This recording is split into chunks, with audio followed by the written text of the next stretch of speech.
Buenos días a todos. Muchas gracias, Executive Forum, por la organización de esta jornada y, por supuesto, Miguel, a PSN, por ser tan magnífico anfitrión en este prácticamente estreno de las instalaciones desde el mes de pleno rendimiento desde septiembre, sin perjuicio de que haya estado llegando gente, según me comentaban, un poquito antes, ¿no? Pues septiembre o un poquito, o a lo mejor antes del verano también, ¿no? Bueno, mi papel aquí esta jornada es hacer una pequeña presentación sobre cómo afecta la innovación al sector asegurador, pero ya ha existido otra jornada de Executive Forum sobre digitalización, en la cual pues alguna diapositiva a lo mejor resulta familiar a los que hayáis estado, pero hoy voy a dar un poquito un enfoque más regulador esta mañana, teniendo en cuenta también quiénes son las personas que me van a seguir en posteriores presentaciones, ¿no? Que son personas, algunas de compañías aseguradoras y otras, pues como ha comentado el presidente, pues relacionadas con el sector de la innovación más rabiosa, por decirlo así, ¿no? Una de las primeras cuestiones con las que yo desde hace muchos años me encuentro es con la duda esta de si el sector asegurador es un sector muy tradicional o qué es lo que ocurre, ¿no? Porque la gente pues tiende a asociarlo a personas pues con su corbata, con su traje oscuro, en un despacho, aunque desde mi punto de vista yo creo que cada vez más se ven pantalones vaqueros, zapatillas de deporte y camisetas, ¿no?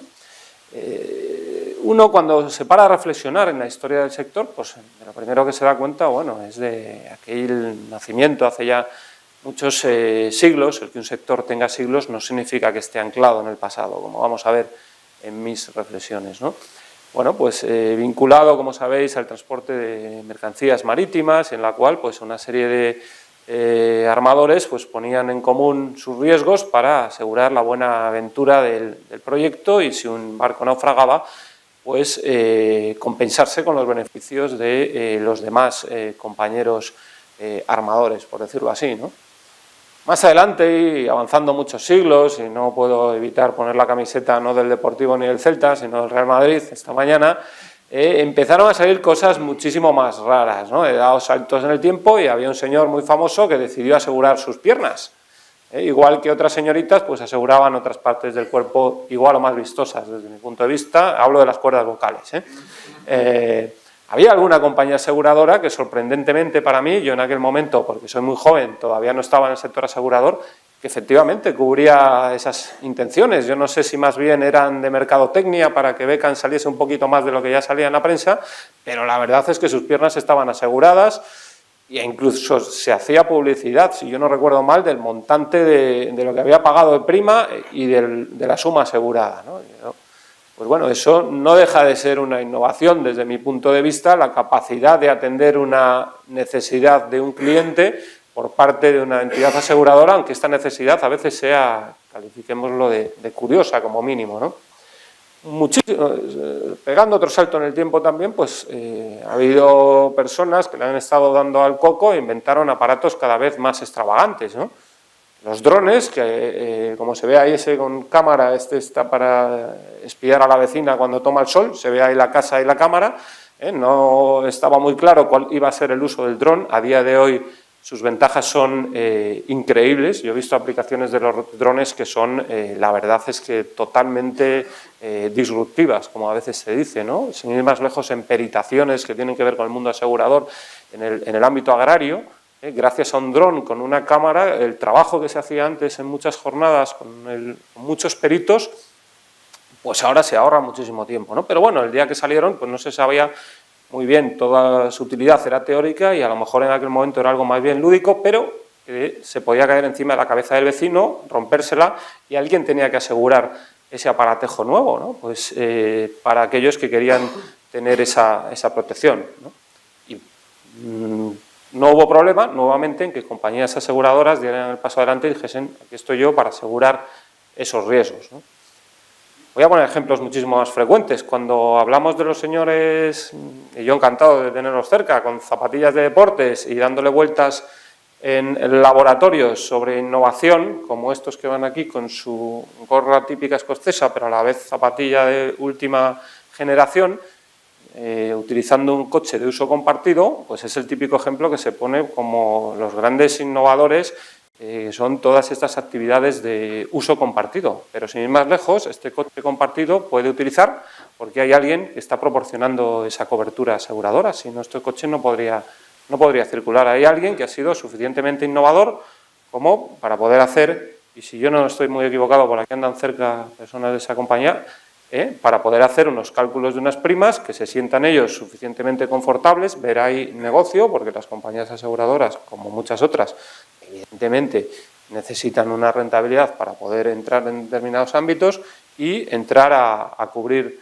esas situaciones. Y, por supuesto, lo que cada vez suena más son todos los eventos relacionados, hemos estado hablando antes de cuestiones de protección de datos, con los robos de datos o incluso el distinto malware y virus que pueden hacer casi destruir internamente una compañía, ¿no? Hay incluso virus que, además de sus efectos nocivos sobre el software, llegan a destruir también el hardware, la maquinaria, ¿vale? No hablamos solamente de ordenadores, sino de plantas enteras de producción que están mecanizadas y cuyas consecuencias en el caso de un ataque cibernético pues son a veces impredecibles.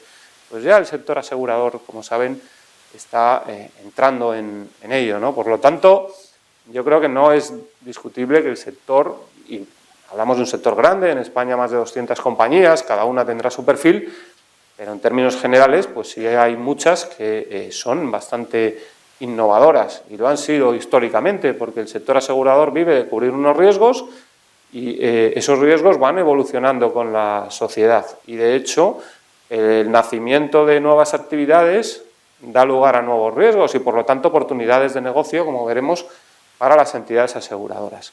Desde mi perspectiva, como subdirector general de seguros y regulación, pues deciros que normalmente pues, la regulación se suele ver, igual que el mundo asegurador, un poco como, aunque ya hemos dicho que no es así, como anclado en el conservadurismo.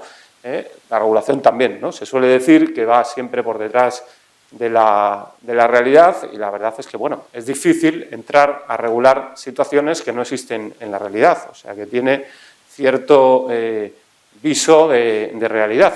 Aunque al contrario también, y seguro que ustedes están de acuerdo conmigo, muchas veces la regulación da lugar a nuevas realidades, es decir, que genera nuevas realidades y aquí hay, no sé si hay algunos consultores que estarán de acuerdo conmigo en que el nacimiento de nuevas normas cambia el panorama y, por lo tanto, tiene un impacto directo y no solamente va detrás de la realidad. Y en términos regulatorios también ha habido muchos cambios, ¿no? Yo diría que hay tres grandes focos o tres grandes principios nuevos, por decirlo así. Uno es la transparencia, cada vez más la regulación y el proceso regulatorio es más transparente. El segundo es la utilización, y los tres se parecen a lo que ocurre con la innovación aseguradora. El segundo es la utilización cada vez un poquito más intensiva de datos.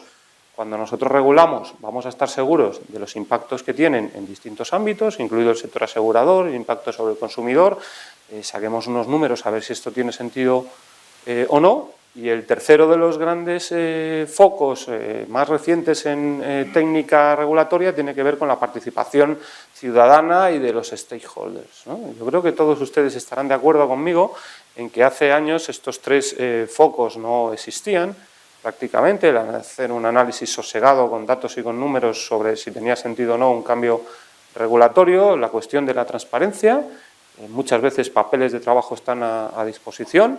Y, por último, la oportunidad de que en distintas fases se oiga a los interesados en el proceso, ¿no? Hablamos, en este sentido, de la consulta pública previa, que ya está prevista por la Ley 39/2015 y que consiste básicamente en que cada vez que nosotros, y hablo ya en términos personales, sin ir más lejos, el Ministerio de Economía, la Dirección General de Seguros, pretende regular algo, lo primero que hacemos, y antes de presentar un texto articulado, es hacer una consulta previa. En ella manifestamos que pensamos regular sobre este aspecto y está específicamente contemplado que tenemos que explicar en esa consulta previa. Tenemos que explicar los motivos por los que vamos a regular este tema, cuáles son los problemas que pretendemos solucionar, cuáles son los objetivos que perseguimos y si hay o no hay alternativas diferentes a la que vamos a seguir, regulatorias o no regulatorias, ¿no?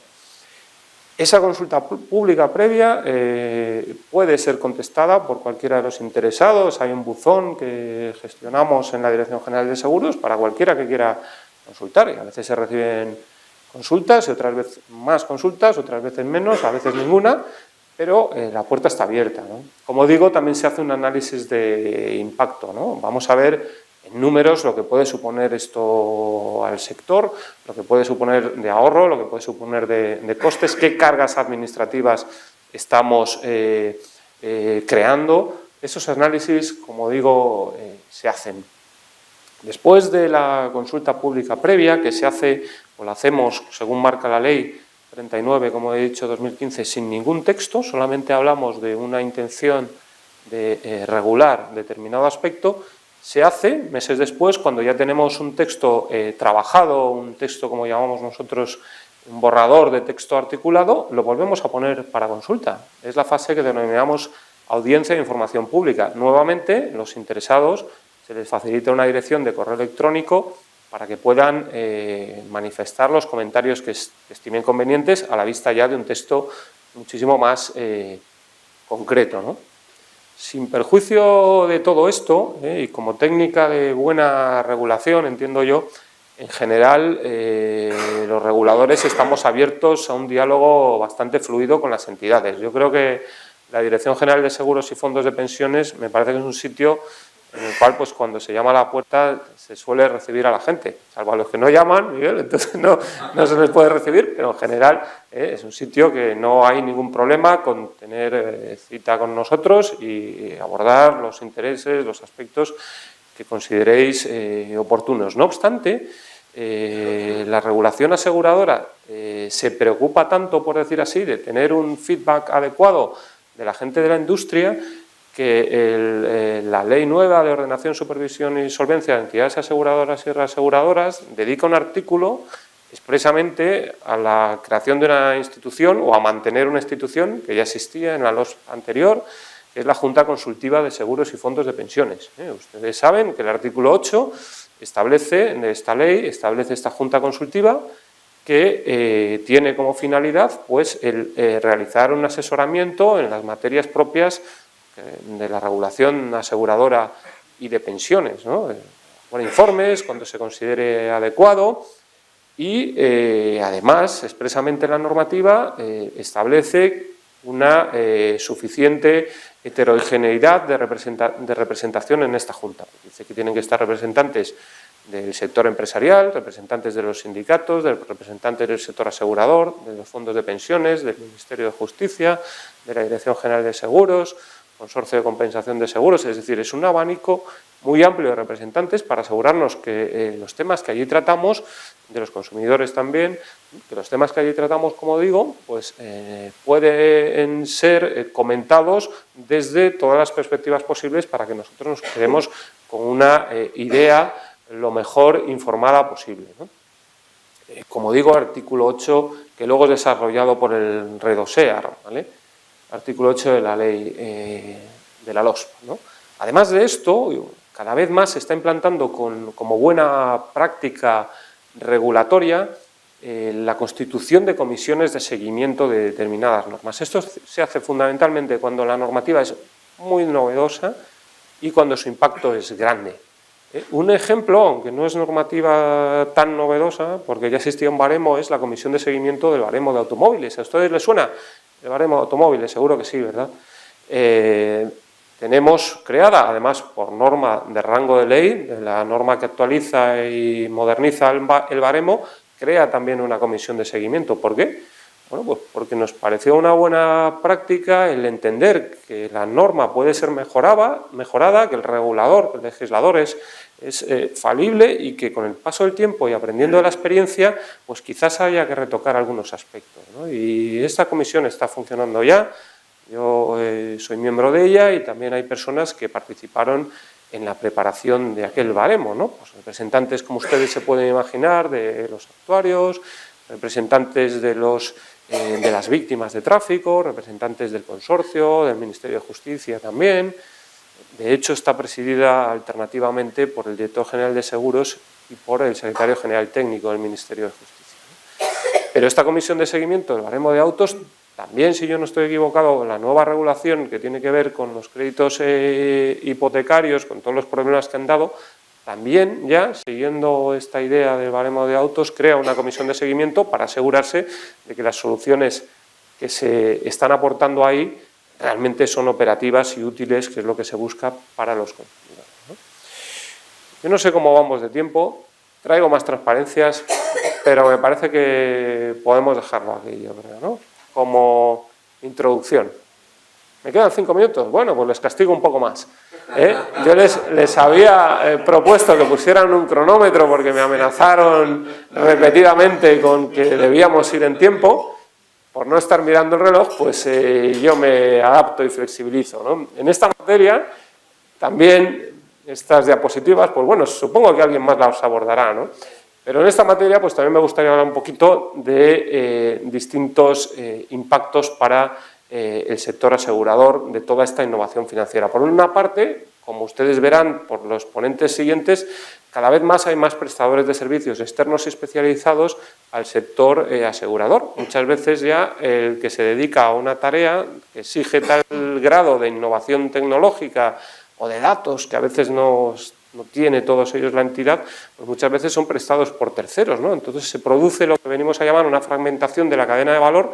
Ya no es una compañía aseguradora la que controla todo el procedimiento desde la fase precontractual hasta que el cliente tiene un siniestro y después cancela su contrato y demás.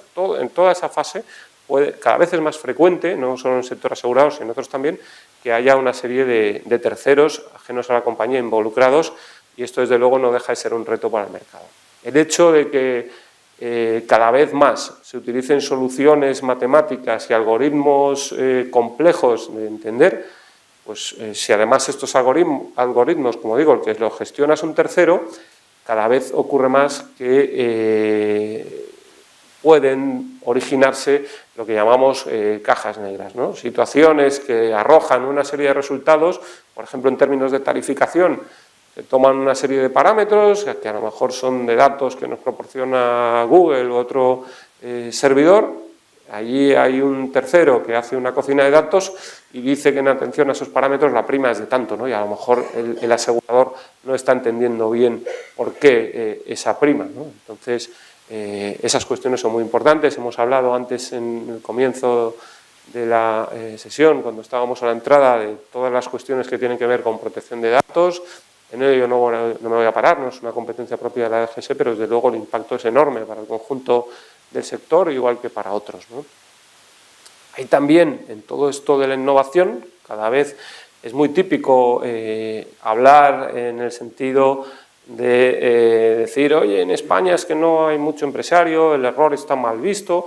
Bueno, ya sabemos que cuando se explora un nuevo terreno, pues hay lugar a errores, a marchas atrás, hay lugar a mejoras permanentes. Por lo tanto, pues bueno, es un reto para el mercado el lanzar un nuevo producto con un innovador y que luego no sea muy exitoso, ¿no? Y medir las consecuencias de eso.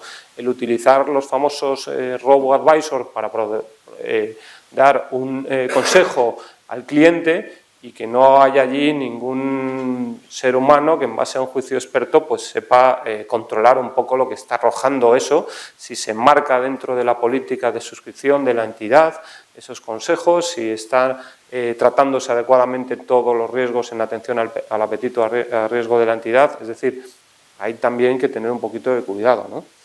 Y, por supuesto, hay cuestiones puramente de innovación, y me refiero al lanzamiento de producto, errores informáticos y demás, que sin duda pueden afectar de manera muy clara a la reputación de la entidad aseguradora. Hemos hablado que cada vez más en la innovación financiera es clave la gestión del dato, la utilización de determinadas herramientas que cada vez más viven del mundo digital, y ello al sector asegurador, igual que a otros sectores, les hace cada vez más expuestos a lo que llamamos ciberriesgos, ¿no? La otra cara de la moneda, que las he sacado las dos a la vez, también es, como hemos dicho antes, ¿no? Que a medida que la realidad va evolucionando, surgen nuevos riesgos y por lo tanto nuevas oportunidades de negocio para el sector, y ya hay compañías que están cubriendo estos ciberriesgos a través de los denominados ciberseguros. Si bien es cierto que la experiencia histórica que permite un cálculo de prima todavía está muy lejana a ser suficiente y que las compañías, pues afortunadamente, son bastante prudentes en las coberturas que se ofrecen, cada vez hay más productos de estas características, ¿no? Muchas veces el hecho de que no exista experiencia histórica es porque la propia compañía que ha sufrido un ciberataque no quiere decirlo, precisamente por el tema de reputación, ¿no? Y ahí falta el dato para que las compañías aseguradoras dispongan de suficiente masa y experiencia para sacar números, ¿no? Lo que se hace muchas veces es dar una suma asegurada o ofertar determinados servicios para mitigar las consecuencias de un ciberataque, por ejemplo, ¿no? Como producto asegurador. El coste de todo esto, de la innovación, a nadie se le escapa que no es pequeño, ¿no? Lo que ocurre, bueno, es que hay que balancear los costes y los beneficios, y a lo mejor el implantar una serie de chips en los coches pues puede tener un coste, pero venir totalmente después superado por los beneficios que esto proporciona, ¿no? Mecanismos de alerta temprana. Si una cañería se rompe y yo consigo tener un mecanismo que me lance un aviso a la compañía aseguradora para que mande un técnico antes de que la gotera me estropee el techo, el parqué y la casa del vecino, pues el mecanismo puede tener un coste, pero desde luego el ahorro puede llegar a ser evidente, ¿no? Pues hay que balancearlo todo, ¿no? Todo esto, bueno, pues nos lleva a una situación en la que habrá, y está habiendo ya, una transformación paso a paso, en la que no cabe duda que el supervisor y el regulador habrá de estar un poquito encima. La regulación debe acompañar. Nosotros pensamos que ha de haber una cierta neutralidad, ¿no? Voy a acabar entonces con esta, aunque ya me están haciendo señales de alerta, con esta última diapositiva para que vean ustedes las cuestiones que nosotros nos planteamos en todo esto relacionado con la innovación, ¿no? Hemos empezado hablando de regulación, vamos a ver cuáles son los retos más inminentes para el regulador y para el supervisor. En primer lugar, el hacer que el sector asegurador pueda contar con una regulación que no impida el uso de nuevas tecnologías, porque al final, si el sector la usa, será probablemente, y ya habrá otros que hablen, porque el cliente la demanda. Si no tiene demanda, el sector no la va a implementar, ¿vale? El sector, como he dicho antes, está en general muy atento a las necesidades que surgen, ya sea por la vía de los riesgos o por la vía de los consumidores. Entonces, pues bueno, nosotros tenemos que intentar acompañar. Ya sabemos que regulación a veces va un poquito por detrás de la realidad, pero intentamos estar encima. De hecho, cuando hablé en la diapositiva sobre regulación de la Junta Consultiva de Seguros y Fondos de Pensiones, me reservé decir, y lo hago ahora, me reservé decir para esta diapositiva, que tenemos dentro de esta Junta Consultiva ya un grupo especializado en ver cómo abordar los retos de la innovación financiera, con partes interesadas del conjunto del sector, ¿no? Hay un problema también muchas veces cuando se va haciendo una discriminación de riesgos que hace que determinados clientes, por su especial volumen de riesgo, se les pudiese exigir una prima muy elevada, pues ahí se plantean otro tipo de problemas que a lo mejor tiene que tener en cuenta también un supervisor de acceso, de gente que pueda tener un seguro en unas condiciones que no impidan, como decimos ahí, la adquisición del mismo, ¿no? Hablamos también de aspectos de protección al consumidor.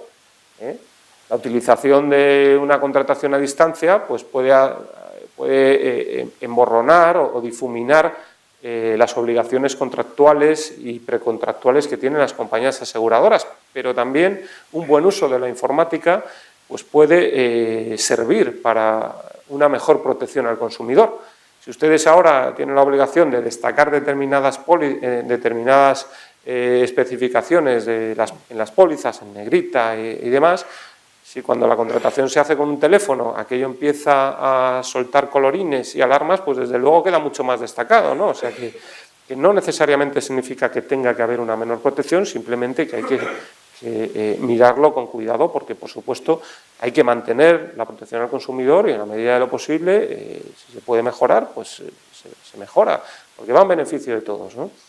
Supervisar todo esto, pues evidentemente no me voy a parar en ello, es más complicado, Los ciberriesgos también plantean los problemas que hemos dicho antes desde la perspectiva del regulador y del supervisor. He hablado también de la externalización, me detengo un poquito más ahora desde la perspectiva supervisora. Como ustedes saben, la regulación de Solvencia II es bastante generosa, no impide el que las compañías aseguradoras utilicen los servicios de terceros, el outsourcing, pero establece una serie de límites. Esos límites son, como ustedes ya recordarán, que no habrá de perjudicar el adecuado trato al cliente, no habrá de suponer un obstáculo para la supervisión, es decir, el hecho de que ustedes externalicen algo no significa que no deban responsabilizarse y que no pueda inspeccionarse.